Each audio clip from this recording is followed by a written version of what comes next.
मिट्टी में उतरती है करोड़ों सोल्जरों की अंडरग्राउंड आर्मी और मिट्टी के अंदर रहने वाले सारे कीटाणुओं का सफाया कर देती है। इस आर्मी का नाम है Gayajen termite control and Gayajen grub control. Gayajen termite control और गायाजेन ग्रब कंट्रोल में है EPN, जिसको बोलते हैं एंटोमोपैथोजेनिक नेमाटोड्स।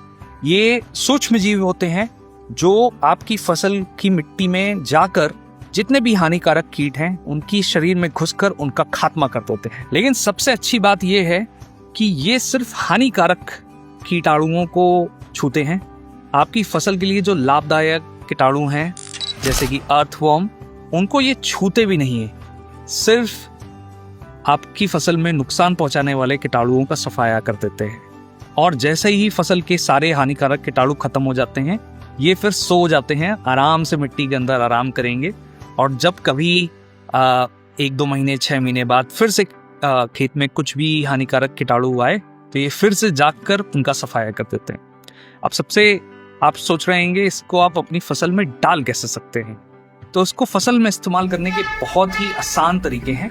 सबसे पहला तरीका है ब्रॉडकास्टिंग। आप 5 किलो गायाजेन ग्रब कंट्रोल को 50 किलो बालू में मिलाकर आराम से अपने पूरे खेत में छिड़काव कर सकते हैं। अगर आप स्पॉट एप्लीकेशन करना चाहते हैं, मतलब अपने जड़ों के जस्ट आसपास डालना चाहते हैं, तो भी आप 5 किलो गायाजेन ग्रब कंट्रोल को बालू में मिलाकर, मैन्योर में मिलाकर उसको खेत की पौधे की जड़ों के जस्ट आसपास डालकर इस्तेमाल कर सकते हैं। और अगर आप पानी में डालकर इस्तेमाल करना चाहते हैं तो फिर आप 1 किलो EPN को 100 लीटर पानी में मिलाकर उसको ड्रेंचिंग कर सकते हैं। मतलब कि आप एक बाल्टी में भरकर जग से अपने खेत में छिड़काव कर सकते हैं। EPN को आप स्प्रे मत करिएगा।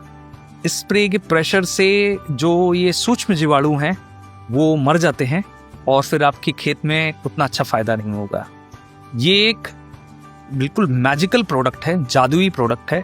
इसका इस्तेमाल अपने खेत में दीमक के लिए, ग्रब के लिए ज़रूर करें और इस चैनल को ज़रूर फॉलो करिए। हम इसी तरीके से आपके लिए अच्छी अच्छी बातें शेयर करते रहेंगे।